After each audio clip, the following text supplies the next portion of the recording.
শেষ পর্যন্ত রাতের আধারে ভারত পাকিস্তান যুদ্ধের শুরুটা হলো ভারতের হাত ধরেই। ভারত শাসিত কাশ্মীরের পেহেলগামে সন্ত্রাসী হামলার জেরে প্রথমবারের মতো পাকিস্তান ও পাকিস্তান নিয়ন্ত্রিত কাশ্মীরের 9টি স্থানে 24টি ক্ষেপণাস্ত্র হামলা চালিয়েছে ভারত। হামলার লক্ষ্যবস্তুতে পরিণত হয় বেসামরিক বাড়িঘর ও মসজিদ। হামলার জবাব দিতে দেরি করেনি পাকিস্তানও।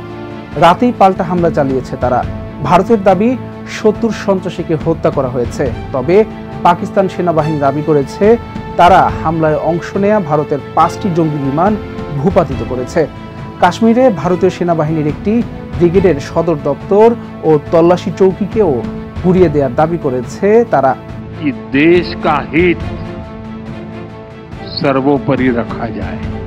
যুদ্ধের শুরুটা ভারতের হাত ধরে হওয়ায় সমালোচনার মুখে পড়তে হয়েছে নরেন্দ্র মোদীকে। তবে সেই সমালোচনাকে ছাপিয়েছে মসজিদকে হামলার লক্ষ্যবস্তুতে পরিণত করা। হামলায় পাকিস্তান নিয়ন্ত্রিত আজাদ কাশ্মীরের মুজফ্ফরাবাদে বিলাল মসজিদে হামলায় এক শিশু আহত হয়েছে এবং মসজিদের অবকাঠামো ক্ষতিগ্রস্ত হয়েছে। কোটলির আব্বাস মসজিদেও হামলা হয়েছে। बाहर निकले तकरीबन 2 या 3 मिनट के बाद दूसरी बार जब মুরিদকেতে আরেকটি মসজিদে হামলায় এক ব্যক্তি নিহত এবং আরেকজন আহত হন। भारत ने जारियत करके जो फाश गलती की उसका खमियाजा। ভারতের এই ক্ষেপণাস্ত্র হামলাকে কাপুরুষোচিত আখ্যা করেছেন পাকিস্তানের প্রধানমন্ত্রী শাহবাজ শরীফ। এর সমুচিত জবাব দেওয়ার ঘোষণা দিয়েছেন তিনি। लड़ने के लिए तैयार है। যুক্তরাষ্ট্রের প্রেসিডেন্ট ডোনাল্ড ট্রাম্প ভারতের হামলাকে হতাশাজনক বলেছেন। শিগগিরই এই সংকটের সমাধান হবে বলে আশা প্রকাশ করছেন তিনি।